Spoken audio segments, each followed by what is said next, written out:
They say the devil's in the details, but in my case, he was hiding in the bathroom trash can under a wad of used tissues and an empty toilet paper roll. That's where I found the pregnancy test that would blow my perfectly mediocre life to smithereens. 2 pink lines. Congratulations, it's positive. Now, most husbands would be jumping for joy, or at least pretending to, while secretly calculating college tuition costs. Me? I just stood there in my boxer shorts and yesterday's t-shirt, holding that little plastic stick like it was a live grenade. Because here's the thing, nobody tells you about finding your wife's pregnancy test when you've been shooting blanks for 5 years. It makes you feel like the biggest fool who ever lived. My name's Marty Collins, and I'm 42 years old. I fix computers for a living, which means I spend most of my day explaining to people why turning it off and on again actually works. I've got thinning hair, a slight beer gut, and the kind of face that blends into crowds at the grocery store. My wife Angela always said I was dependably average, which I thought was a compliment until right about now. See, 5 years ago, after our daughter Jenny was born, Angela and I decided we were done having kids. One was enough, we agreed. So I did what any responsible husband would do. I got myself snipped. Told Angela I was going to a work conference that weekend, and instead spent it on the couch with frozen peas on my lap, watching Netflix and feeling very mature about our family planning.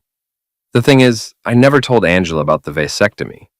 I was going to, but then I thought it might be romantic to surprise her. Maybe I'd tell her on our anniversary, or during some intimate moment when we were talking about the future. But weeks turned into months, and months turned into years, and eventually it just became this weird secret I carried around like a lucky penny. Stupid? Absolutely. But not as stupid as what I was looking at now. I heard Angela's voice drifting up from downstairs, talking on the phone with her mother. She did this every morning while getting ready for work. A ritual as predictable as her oatmeal and coffee routine. "Mom, I know what you're going to say," Angela was saying, her voice carrying that exasperated tone she used when discussing anything involving me. But Marty won't suspect a thing. He never pays attention to details. I crept to the top of the stairs, still clutching the pregnancy test. "Of course it's not his," Angela continued, and I felt my stomach drop through the floor. "I mean, come on, Mom. You know Marty. The man thinks foreplay is asking if I'm awake, but he'll believe it's his because he wants to believe it. Men are simple that way." My legs went weak. I sat down hard on the top step, the pregnancy test slipping from my numb fingers and clattering down 2 stairs before I caught it. "Ricky's different," Angela was saying. "He makes me feel alive again. And this baby, this is going to be our fresh start. Marty will never know the difference." Rick Sanford. I knew that name. He was Angela's colleague from the HR department. One of those guys who drove a BMW and wore cologne that probably cost more than my monthly car payment. I'd met him at a few office parties. Tall, tan, perfect teeth. The kind of guy who called everyone buddy and had opinions about wine. "I have to go," Angela said. "Marty's probably wondering where his coffee is." I heard her footsteps heading toward the kitchen, and I scrambled back to the bathroom, my mind reeling. I stared at myself in the mirror, pale, shocked, holding a pregnancy test that might as well have been a death certificate for my marriage. But here's the thing about being underestimated your whole life. People forget that quiet doesn't mean stupid, and average doesn't mean powerless. I took a picture of the pregnancy test with my phone, then carefully placed it back in the trash exactly where I'd found it. Then I went downstairs, kissed Angela on the cheek like I did every morning, and poured myself a cup of coffee. "You're up early," she said, not looking at me as she checked her makeup in her compact mirror. "Couldn't sleep," I said. "Weird dreams." She laughed, that tinkling sound that used to make my heart skip. Now it just sounded fake. "You and your dreams. I swear, Marty, sometimes I think you live more in your head than in the real world." "Maybe you're right," I said, taking a sip of coffee and watching her over the rim of my mug. "But sometimes the real world has a way of catching up with you." She finally looked at me then, and for just a second, I saw something flicker across her face. Guilt? Fear? But then she smiled, and it was gone. "I'll be late tonight," she said, grabbing her purse and keys. "Work thing. Don't wait up." After she left, I sat at the kitchen table for a long time, staring at my phone and the photo of those 2 pink lines. Jenny came down eventually, all 14 years of her dressed in black jeans and a band t-shirt, her dark hair falling across her face like a curtain. "Dad, you okay? You look like you've seen a ghost." Jenny was the one good thing Angela and I had created together. She was smart, funny, and had inherited my sarcasm along with Angela's looks. She was also the only person in the world who seemed to actually see me. Just thinking, kiddo, I said. Hey, can I ask you something? If you found out someone you trusted had been lying to you, what would you do? She poured herself a bowl of cereal and considered this seriously. Depends on the lie, I guess. But if it was a big one, I'd probably want them to know that I knew. People think they're so smart when they're lying, but usually they're just insulting your intelligence. Out of the mouths of babes. That afternoon, while Angela was at work doing God knows what with Ricky, I drove to the mall and bought a card. Nothing fancy, just a simple white envelope and a piece of paper. I printed out the photo of the pregnancy test, slipped it inside with a note that read, "Congratulations on your husband's big news. Unfortunately, it's not mine. A friend." Then I looked up Shelley Sanford in the phone book. She lived in one of those new developments across town, the kind with perfect lawns and mailboxes that all look the same. I drove over there around dinner time and slipped the envelope into her mailbox. As I was walking back to my car, my phone rang. "Is this Marty Collins?" The voice was female, shaky. "Yes, this is Shelley Sanford. I think we need to talk." Shelley Sanford turned out to be nothing like I'd expected. Where Angela was all sharp angles and calculated beauty, Shelley was soft and genuine. The kind of woman who probably baked cookies for school fundraisers and remembered everyone's birthday. She had kind eyes behind wire-rimmed glasses and the sort of tired smile that comes from years of pretending everything is fine. We met at a diner on the edge of town, the kind of place where the coffee is strong and the waitresses call you hun. Shelley was already there when I arrived, sitting in a corner booth with her hands wrapped around a mug like she was trying to absorb its warmth. "Thank you for coming," she said as I slid into the seat across from her. "I wasn't sure you would." "To be honest, I wasn't sure I would either," I said. "This is all pretty surreal." She nodded, then reached into her purse and pulled out the envelope I'd left in her mailbox. "How long have you known?" "About 12 hours," I said. "You?" 3 years. That hit me like a punch to the gut. 3 years and you didn't... What was I supposed to do? Her voice cracked slightly. I had no proof, just suspicions, weird phone calls, unexplained absences. Rick's always been good at making me feel crazy for questioning him. The waitress came over and I ordered coffee, trying to process what Shelley had just told me. 3 years. While I'd been living in blissful ignorance, this woman had been carrying the weight of knowing her husband was cheating. "There's something else," Shelley said after the waitress left.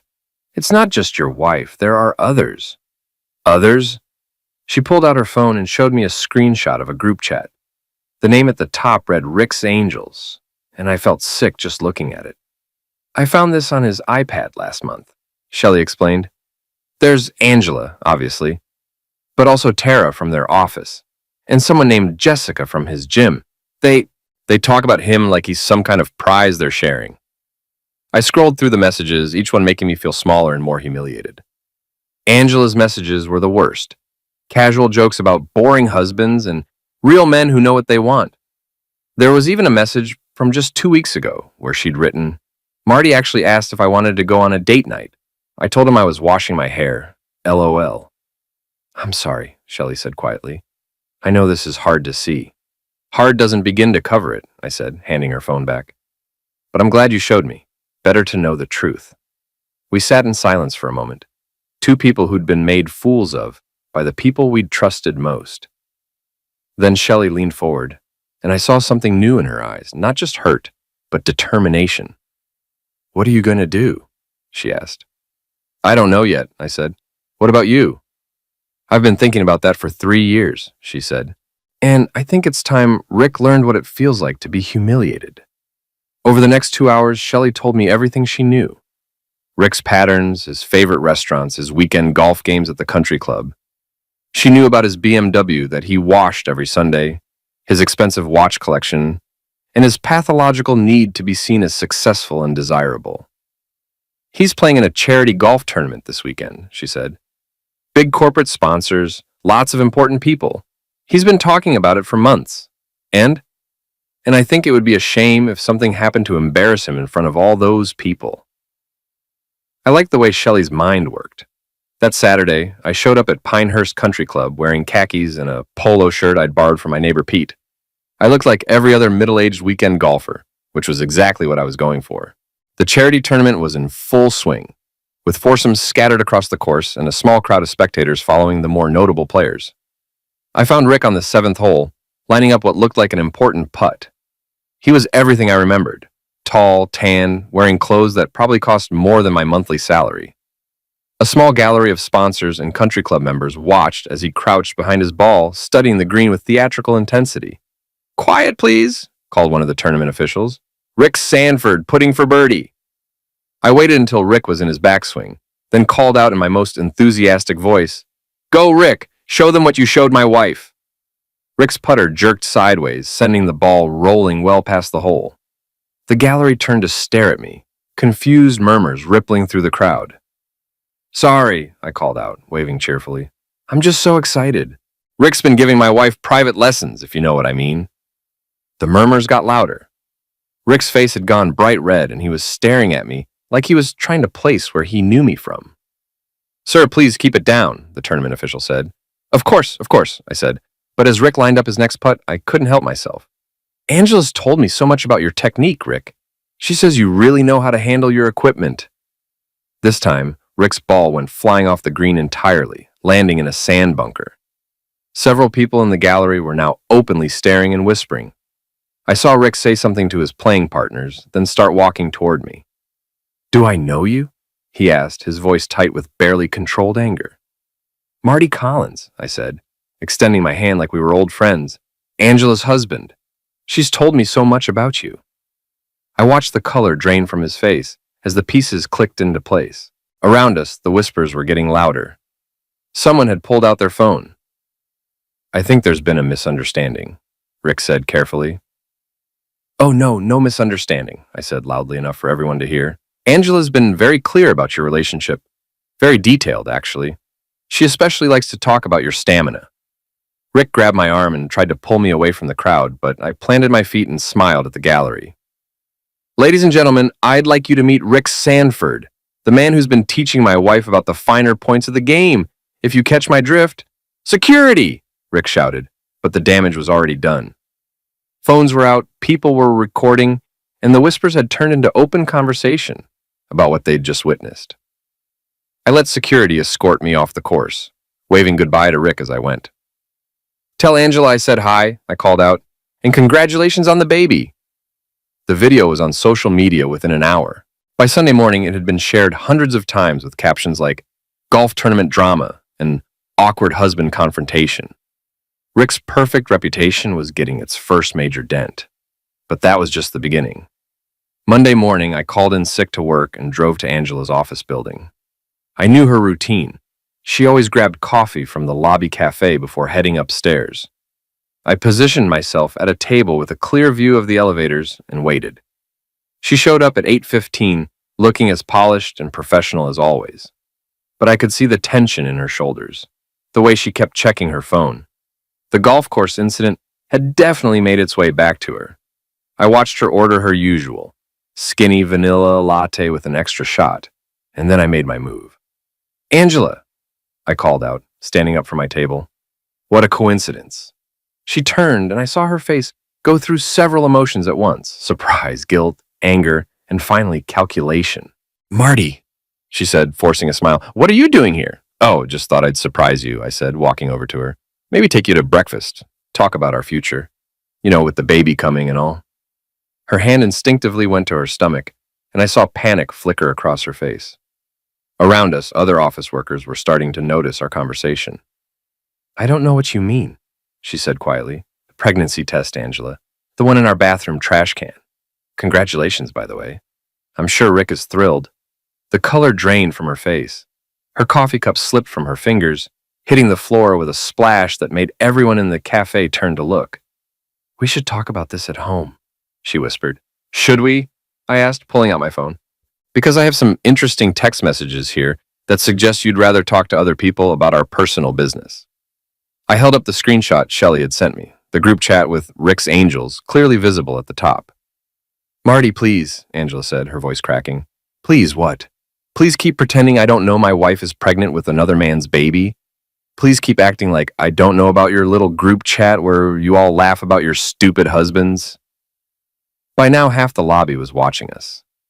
I saw Tara, Angela's friend from HR, trying to hide behind a pillar near the elevators. Perfect. Hey, Tara, I called out, waving at her. Come over here. Angela was just telling me about the baby. I'm sure you have some advice for us. Tara looked like she wanted to disappear into the floor, but several people were now looking at her expectantly. She had no choice but to walk over. Hi, Marty, she said weakly. Tara's been so supportive, I said to the growing crowd of onlookers. She's helped Angela plan all those work trips and late meetings. Real team player, this one. I should get to work, Tara mumbled, but I wasn't done. Oh, before you go, can you settle something for us? Angela and I are trying to figure out the timing of the pregnancy. When exactly did she start seeing Rick Sanford? You'd know, right? Since you're in the group chat and all. Tara's mouth opened and closed like a fish out of water. Angela grabbed my arm. Stop it, she hissed. You're making a scene. Am I? I looked around at all the faces staring at us. I thought I was just sharing some good news with your colleagues. After all, it's not every day a man finds out his wife is having another man's baby.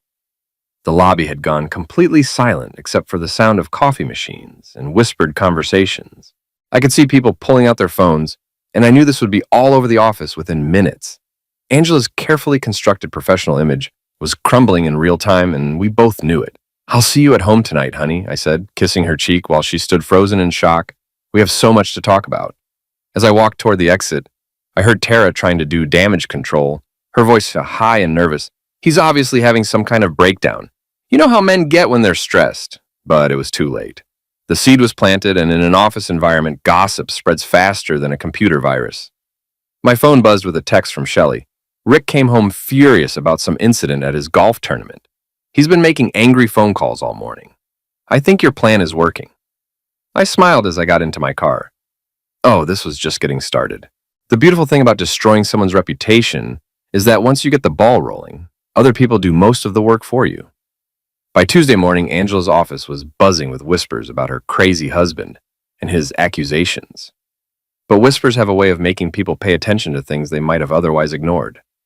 Suddenly, Angela's frequent client meetings seemed suspicious.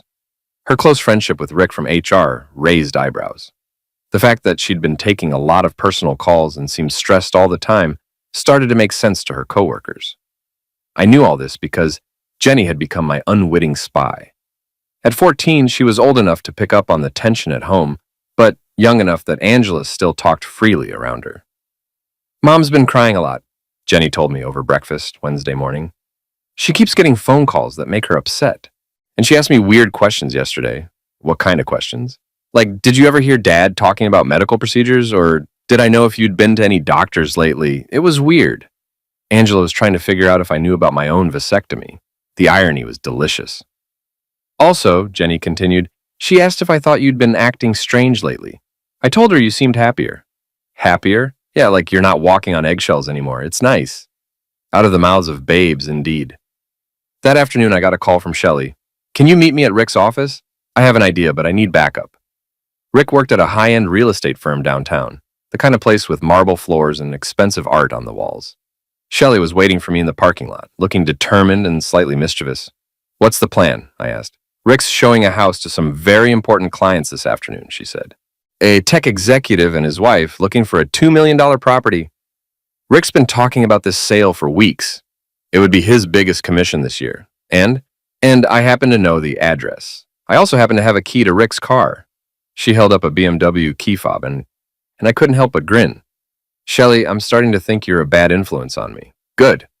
I've been a good influence on people my whole life. And look where it got me. The house Rick was showing was in an exclusive neighborhood where the lawns were perfect and the driveways could fit 3 cars. We parked down the street and watched as Rick's BMW pulled up to the curb, followed by a Tesla that presumably belonged to his clients. Now? I asked. Now, Shelley confirmed. We waited until Rick and his clients had gone inside, then Shelley used her key to unlock the BMW. I kept watch while she worked, which mostly involved trying not to laugh at what she was doing. First, she rolled down all the windows. Then she pulled out a can of tuna fish and opened it, pouring the juice all over the leather seats. Next came a bag of bird seed, which she scattered generously throughout the interior. Finally, she hung a handmade sign from the rearview mirror that read, "Honk if you've seen my wife with Rick Sanford." Jesus, Shelley, I whispered. Remind me never to get on your bad side. 23 years of marriage, she said grimly. I've been saving up. We were back in my car just as Rick and his clients emerged from the house. Even from a distance, we could see that the showing had gone well. Rick was all smiles and confident handshakes. The clients got into their Tesla and drove away, probably already planning their new life in that beautiful house. Rick walked to his car, still riding high from what he clearly thought was a successful sale. We watched as he approached the BMW, then stopped short when he saw the open windows. Oh no, Shelley whispered, but she was smiling. Rick's reaction was everything we'd hoped for and more. First came confusion as he noticed the sign hanging from his mirror. Then came horror as he saw the tuna juice and birdseed covering his pristine leather interior. But the best part was when the birds showed up. Apparently, word travels fast in the bird community when there's free food available. Within minutes, Rick's BMW was surrounded by seagulls, pigeons, and what looked like an entire flock of sparrows, all fighting over the birdseed and making a tremendous amount of noise. Rick tried to shoo them away, but birds are surprisingly persistent when food is involved. Every time he got close to his car, they'd scatter briefly, then swoop back in as soon as he stepped away. The honking sign just made it worse. Passing cars were indeed honking, which seemed to excite the birds even more. Should we help him? I asked, not really meaning it. In a minute, Shelley said, pulling out her phone to record the chaos. I want to remember this moment. Rick finally managed to get into his car, but not before getting dive-bombed by what appeared to be a very aggressive seagull. As he drove away, trailing birdseed and the lingering smell of tuna, several birds followed him down the street like he was the Pied Piper of poultry. That felt good, Shelley said with satisfaction. Really, really good. My phone buzzed with a text from Angela. We need to talk. Come home now. Duty calls, I told Shelley. The wife wants to have a conversation. Good luck, she said. And Marty, whatever she says, remember that she's the one who chose to lie. You're just choosing not to let her get away with it. I found Angela pacing in our living room when I got home, her phone clutched in her hand like a lifeline. She'd clearly been crying, but there was anger in her eyes too. Sit down, she said without preamble. We're going to settle this right now. Settle what? I asked, taking my usual spot on the couch. Don't play dumb with me, Marty. I know you've been talking to Shelley Sanford. I know you made that scene at my office. And I know you somehow found out about Rick. Found out what about Rick? Stop it, she snapped. Just stop pretending you don't know. Yes, I've been seeing Rick. Yes, the baby is his, but it's not what you think. It's not what I think? Angela, I think my wife is pregnant with another man's baby and has been lying to me about it. What part of that am I misunderstanding? She sat down across from me, and for a moment, I saw a flash of the woman I'd married 15 years ago. Vulnerable, uncertain, human. You don't understand what it's like, she said quietly. Being married to someone who doesn't really see you. Someone who's content with mediocre everything. Mediocre job. Mediocre house. Mediocre life. I felt invisible, Marty. Like I was disappearing a little more every day. So you decided to have an affair. I decided to feel alive again. Rick makes me feel special, important. He sees me as more than just a wife and mother. And Tara? Jessica from the gym? Do they make him feel special too? Or is this a group effort? Her face crumpled. You don't understand. You're right, I don't. I don't understand how the woman I've loved for 15 years could lie to my face every day for 3 years. I don't understand how you could sit at our dinner table, help our daughter with her homework, and plan a future with another man's baby. And I really don't understand how you could think I was too stupid to figure it out. I never said you were stupid. I pulled out my phone and showed her the screenshot of the group chat. Rick's angels. Marty won't suspect a thing. He never pays attention to details. Ring any bells? She stared at the phone screen, her face going pale. How did you get that? Does it matter? The point is, Angela, you've been playing me for a fool for 3 years. The only difference now is that I'm not playing along anymore. What do you want? She asked, and I heard something new in her voice. Fear. I want you to tell me the truth. All of it. How long has this been going on? How many people know, and what exactly were you planning to do about this baby? She was quiet for a long moment, staring at her hands. When she finally spoke, her voice was barely above a whisper. It started 3 years ago at the office Christmas party. Rick and I were both drunk, and one thing led to another. It was supposed to be a one-time thing, but he made me feel things I hadn't felt in years. Excitement, passion, like I was worth pursuing. So it kept happening. And Tara and Jessica? Rick likes variety. He says it keeps things interesting. We all knew about each other. It wasn't supposed to be serious with any of us. Until you got pregnant. Until I got pregnant, she confirmed. Rick wants me to leave you. He says we could be happy together, raise the baby as a real family. And what do you want? She looked up at me then and I saw tears in her eyes. I want to not have made such a mess of everything. I want to go back and make different choices, but I can't, can I? No, I said, you can't. We sat in silence for a while, the weight of 15 years of marriage and 3 years of lies settling between us like a wall. What happens now? She asked finally. Now, I said, standing up, you get to find out what it feels like when everyone knows the truth about who you really are. Marty, please think about Jenny. Think about our family. I am thinking about Jenny. I'm thinking about what kind of example we're setting for her, what kind of people we're teaching her to become. So you're just going to destroy everything? Ruin my career, my reputation, my relationship with Rick? I paused at the bottom of the stairs and looked back at her. Angela, you destroyed everything 3 years ago. I'm just making sure everyone else knows about it. As I headed upstairs, I heard her start to cry again. Part of me, the part that had loved her for 15 years, wanted to go back and comfort her. But a bigger part of me, the part that had been lied to and betrayed and made to feel like a fool, kept walking. My phone buzzed with a text from Shelley. Rick came home covered in bird droppings and smelling like fish. He's locked himself in his office and won't come out. I think we're winning. Yeah, I thought, I think we are. Thursday morning brought new developments. I was having coffee and scrolling through social media when I found the video from Rick's golf tournament disaster. Someone had posted it with the caption, "When keeping it real goes wrong," and it had already had over 1,000 views. The comments were brutal. People speculating about the private lessons I'd mentioned, others sharing their own stories of cheating spouses. But the real goldmine was in my email. Shelley had sent me a treasure trove of information she'd gathered over 3 years of suspicious behavior. Bank statements showing expensive dinners and hotel charges, phone records with suspicious patterns. And most damning of all, a folder of photos Rick had apparently been too careless to delete from their shared cloud storage. The photos were exactly what you'd expect. Rick with various women in compromising situations, and Angela featured prominently, but she wasn't the only one. There was Tara from the office, Jessica from the gym, and at least 2 other women I didn't recognize. He's been documenting his conquests, Shelley's email explained, like trophies. I found them when I was looking for vacation photos last month. There are dozens of them going back 3 years. My phone rang. It was my neighbor Pete, calling from work. Marty, you need to get over here right now, he said.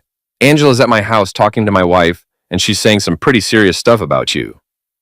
I drove over to Pete's house to find Angela's car in the driveway and Angela herself sitting at Pete's kitchen table with his wife Carol, both of them looking very serious. Through the window, I could see Angela dabbing at her eyes with a tissue, while Carol patted her shoulders sympathetically. Pete met me at the front door. She's been here for an hour, he whispered, telling Carol that you've been having some kind of mental breakdown. Says you've been paranoid, accusing her of things, making scenes at her work. She's trying to build a case that you're unstable. Smart, I said. If she can make everyone think I'm crazy, then nothing I say about her affair will be believable. Except for one problem, Pete grinned.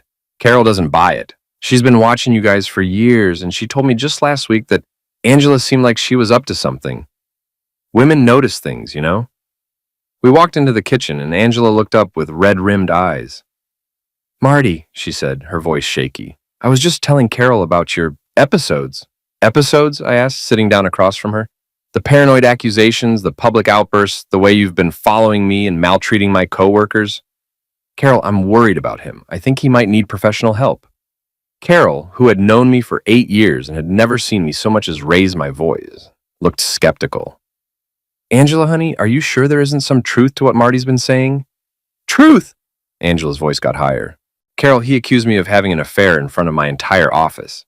He's been stalking my friend Rick, making these wild claims about pregnancy tests and group chats.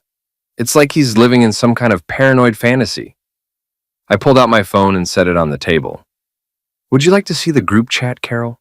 The one where Angela and her friends laugh about their boring husbands and share details about their affairs? Angela's face went white. Marty, don't. Or maybe you'd like to see the photos Rick's been taking? The ones where Angela's doing things that definitely aren't covered in our marriage vows? Stop it, Angela whispered. But I was just getting started. I opened my phone and showed Carol the screenshot of Rick's Angels group chat. Carol read it silently, her expression growing more and more shocked. Oh, honey, Carol said to Angela, and her voice was no longer sympathetic. This is real? Angela started crying harder. You don't understand. Marty and I have been having problems for years. I was lonely. I made mistakes, but that doesn't give him the right to humiliate me publicly. Actually, I said, I think it gives me exactly that right. See, Angela, you've spent 3 years making me look like a fool, lying to my face, laughing about me behind my back, planning to pass off another man's baby as mine. So forgive me if I don't feel too bad about returning the favor. Carol looked between us, clearly trying to process what she was hearing. Angela, is the baby not Marty's? Angela's silence was answer enough. Jesus, Pete muttered from the doorway. The thing is, I continued, I'm not done yet. See, I've been thinking about this whole situation, and I realized something. You didn't just betray me, Angela. You betrayed our daughter, our friends, our entire community. You've been living a lie for 3 years, and now you want everyone to think I'm crazy for exposing it. What do you want from me? Angela asked, her voice breaking. I want you to stop lying. I want you to take responsibility for what you've done, and I want you to understand that actions have consequences. My phone buzzed with a text from Shelley. Emergency, can you meet me at the mall food court? Something's happened with Rick. I stood up. Carol, I'm sorry you got dragged into this. Pete, thanks for calling me. Angela, we'll finish this conversation later. As I headed for the door, Angela called after me. Marty, please. Can't we work this out privately, for Jenny's sake? I turned back to her. You should have thought about Jenny 3 years ago. I found Shelley at the food court, sitting at a corner table with her hands wrapped around a cup of coffee. She looked shaken. What happened? I asked, sliding into the seat across from her. Rick lost the sale, she said. The $2 million house deal fell through this morning. Apparently, the clients heard about the golf course incident and the car thing, and they decided they didn't want to work with someone who has personal drama. That's not an emergency, that's karma. That's not the emergency, Shelley continued.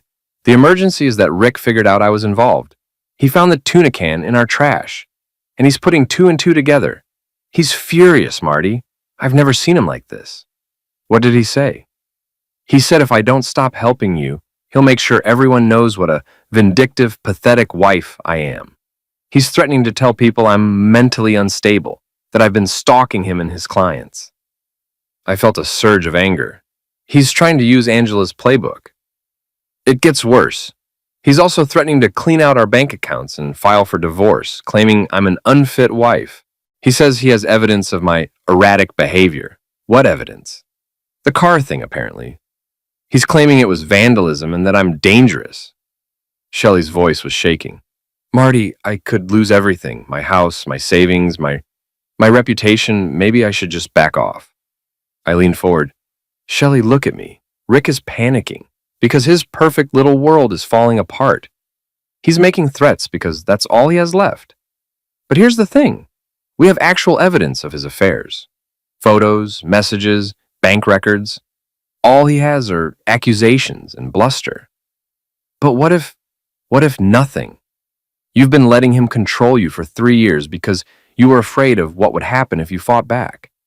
Well, now you're fighting back, and he's the one who's scared. Shelley was quiet for a moment, then nodded slowly. You're right, I've never done anything like this before. Neither have I admitted. But sometimes you have to learn new skills. My phone rang. It was Jenny. Dad, can you come home? Mom's acting really weird, and she keeps asking me questions about you and some medical stuff. It's freaking me out. I'll be right there, kiddo. I looked at Shelley. I have to go deal with Angela. But Shelley, don't let Rick intimidate you. We're not backing down now. When I got home, I found Jenny in her room with the door locked.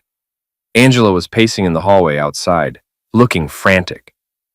She won't talk to me, Angela said when she saw me. I was just trying to explain the situation and she got upset and locked herself in her room. What situation? I asked. About us, about the problems we're having. I thought she should know that you've been struggling lately. I knocked on Jenny's door. Hey kiddo, it's Dad. Can you let me in? The door opened, and Jenny pulled me inside, immediately locking it again. Her eyes were red from crying. Dad, what's going on? Mom keeps saying you're sick, but then she asks me these weird questions about whether you've been to the doctor or had any surgeries. And she keeps crying and saying things about starting over and new beginnings. I'm scared. I sat down on her bed and pulled her into a hug. At 14, Jenny was old enough to understand more than Angela gave her credit for, but young enough that this whole situation was terrifying for her. Jenny, your mom and I are having some serious problems, I said carefully. Adult problems that don't have anything to do with you. But I need you to know that whatever happens between your mom and me, I love you more than anything in the world, and that will never change. Are you getting divorced? I don't know yet. Maybe. Is it because of the baby? I pulled back to look at her. You know about the baby? I'm not stupid, Dad. I found the pregnancy test in Mom's purse when I was looking for gum, and I heard her on the phone talking about someone named Rick. Jenny's voice was small. The baby isn't yours, is it? No, kiddo, it's not. I'm sorry, Dad. You have nothing to be sorry for. None of this is your fault. There was a knock on the door. Jenny, hey, Marty, can we please talk about this as a family? Angela's voice was strained. I don't want to talk to her right now, Jenny said quietly. You don't have to, I said, but we are going to have to deal with this situation eventually. I know, I wish things could go back to the way they were before. Me too, kiddo, me too. My phone buzzed with a text from an unknown number. Stop messing with my family, or you'll regret it. This is your only warning. I showed the message to Jenny.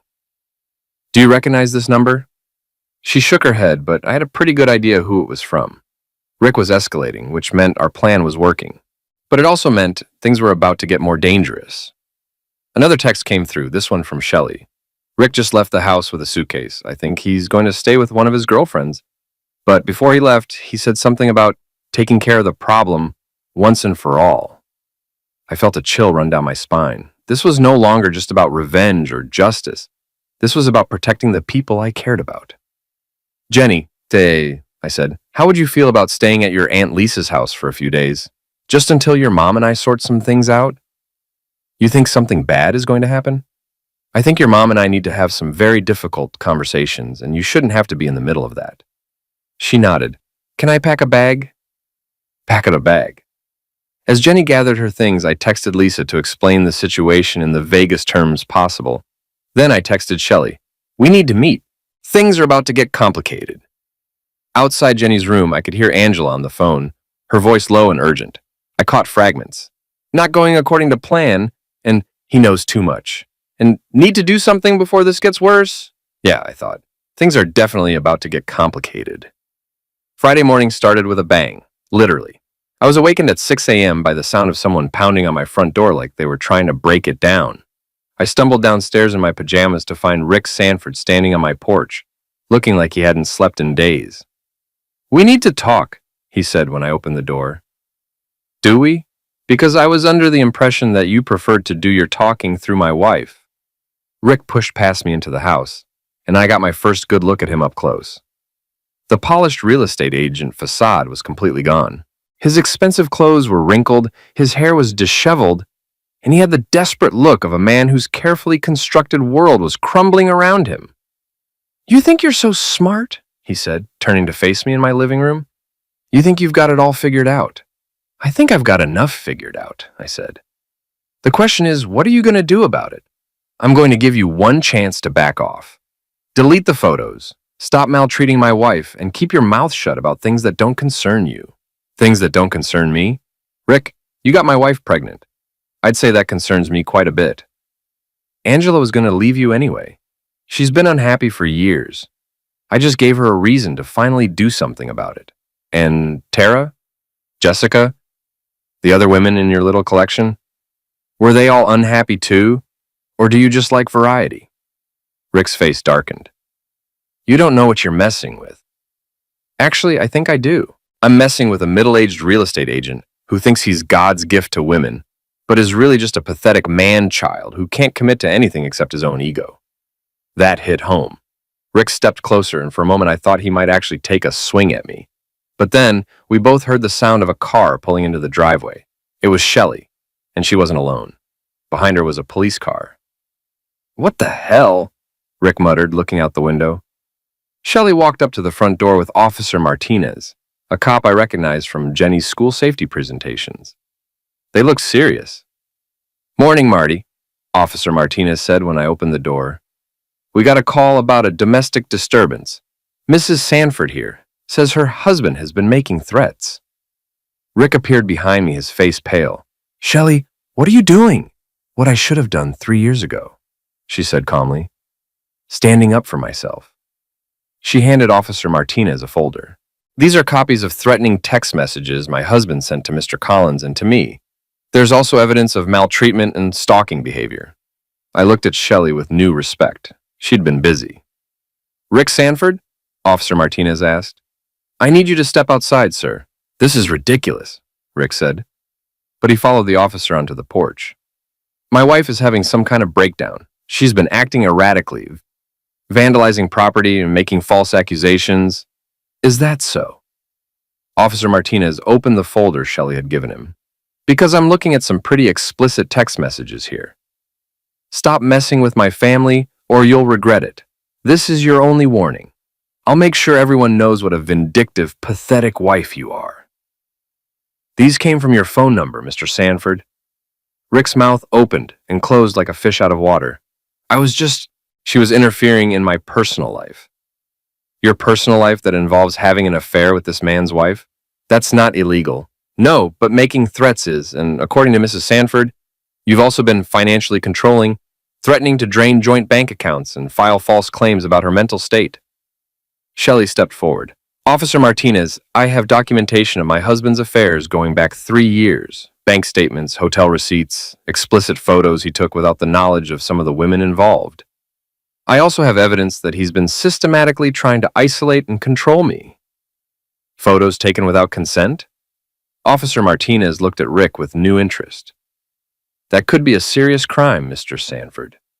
Rick's face went from pale to gray. "Now wait a minute.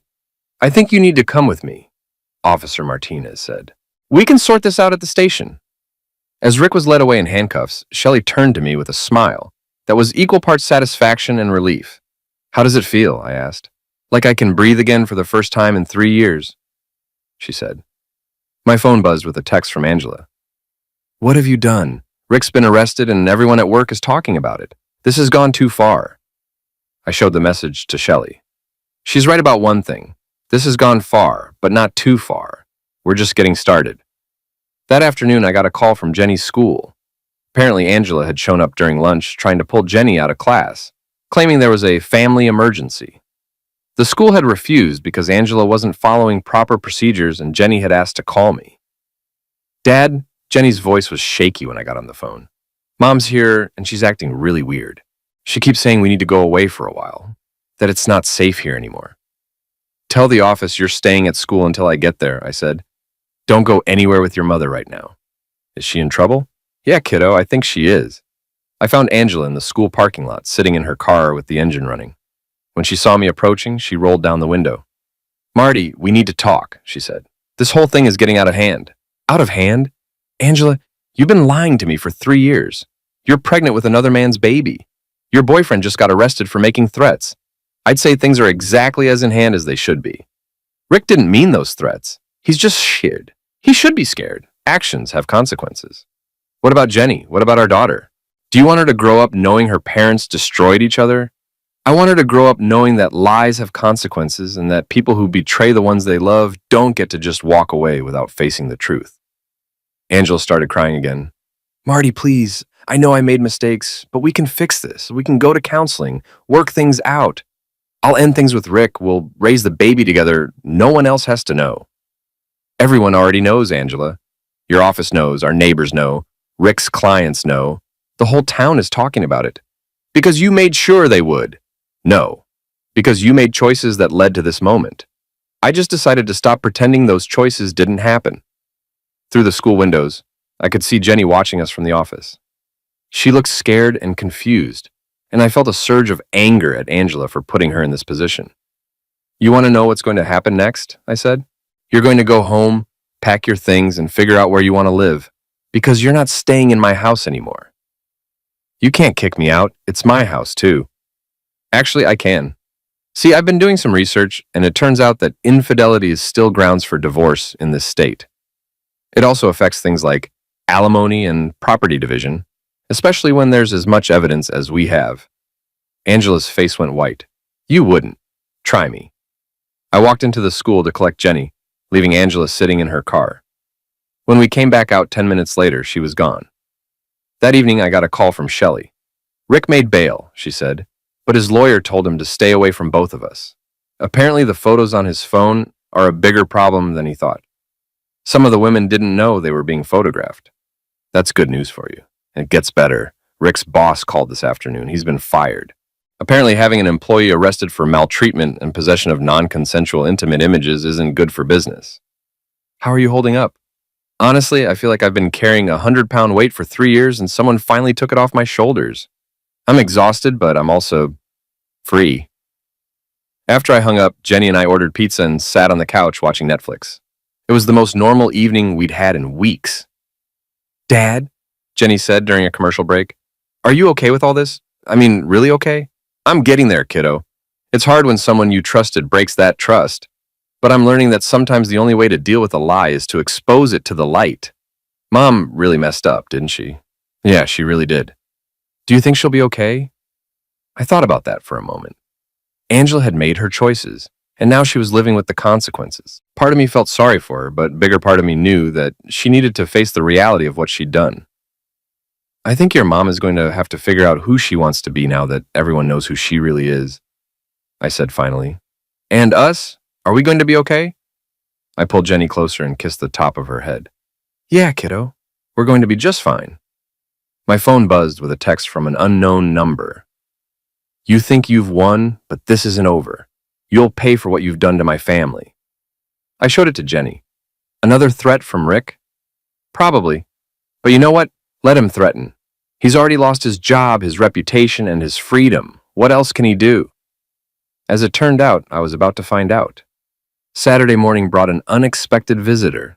I was making coffee when I heard a car pull into the driveway, followed by the sound of heels clicking up the front walkway. Through the window, I saw a woman I didn't recognize, tall, blonde, expensively dressed, with the kind of confidence that comes from being used to getting what you want. She knocked on the door like she owned the place. Can I help you?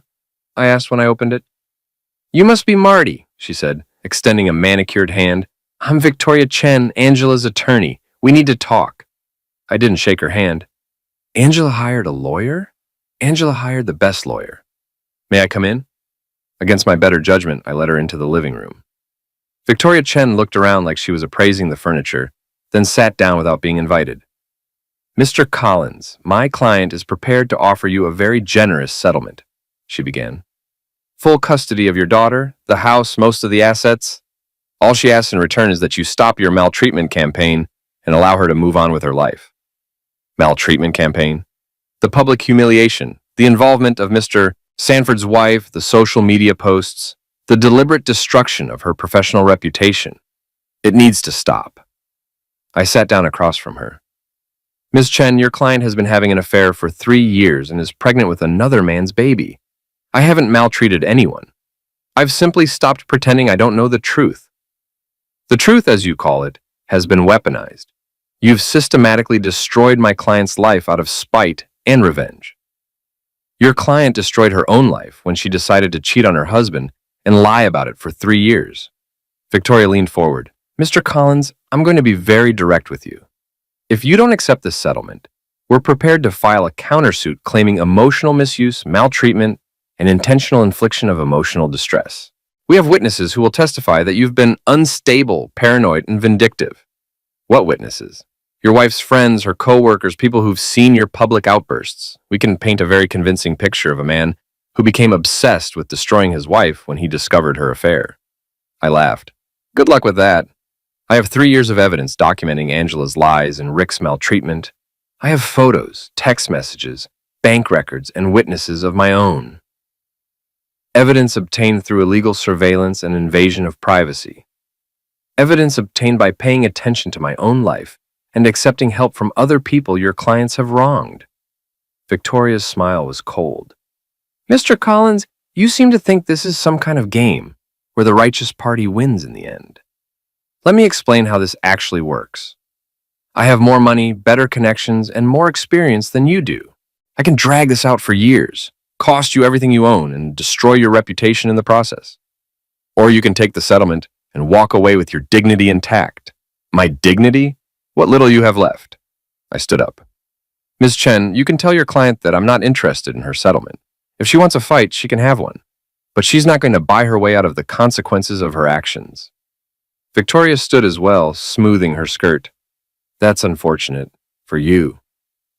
After she left, I called Shelley. We have a problem. Angela's hired a lawyer, and she's threatening to claim I've been maltreating her. Can she do that? She can try. The question is whether anyone will believe her. What do? We make sure everyone knows the whole truth before she can spin her version of it. That afternoon, I did something I'd never done before in my life. I created a social media account and posted a long, detailed explanation of everything that had happened. I included screenshots of the group chat, photos of the pregnancy test, and a timeline of Angela's lies. I tagged our mutual friends, Angela's co-workers, and anyone else who might be interested in the truth. The response was immediate and overwhelming. Within hours, I had dozens of comments from people sharing their own stories of betrayal and supporting my decision to expose Angela's affair.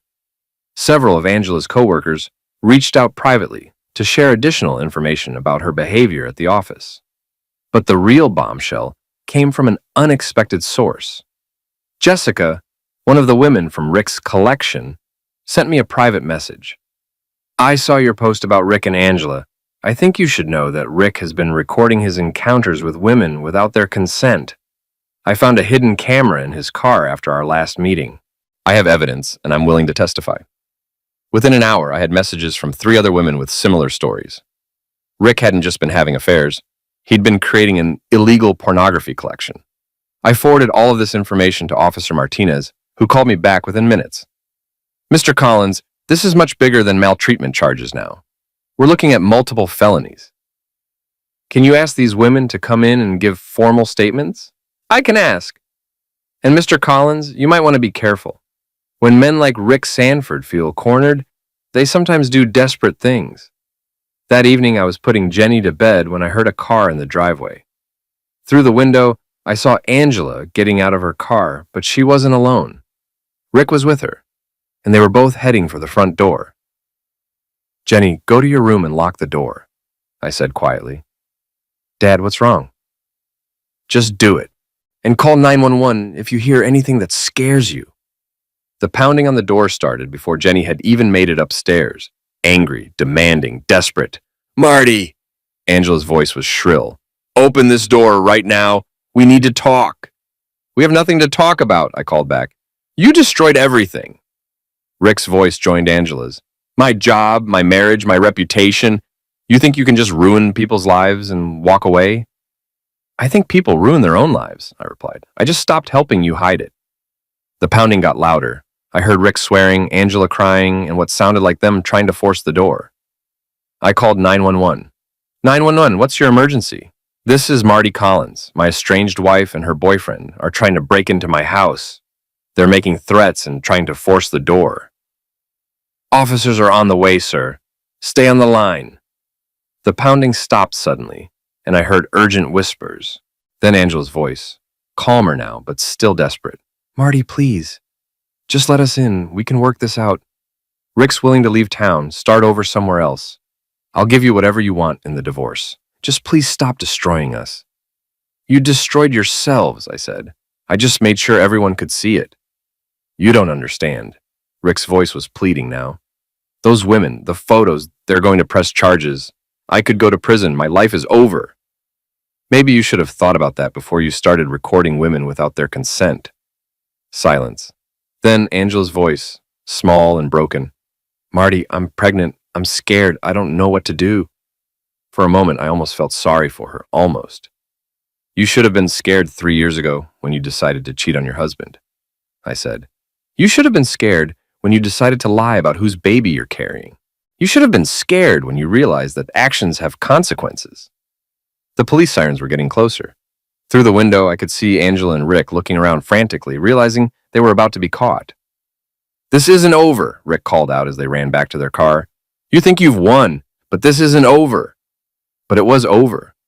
As I watched them speed away, I knew that whatever happened next, the truth was out there now.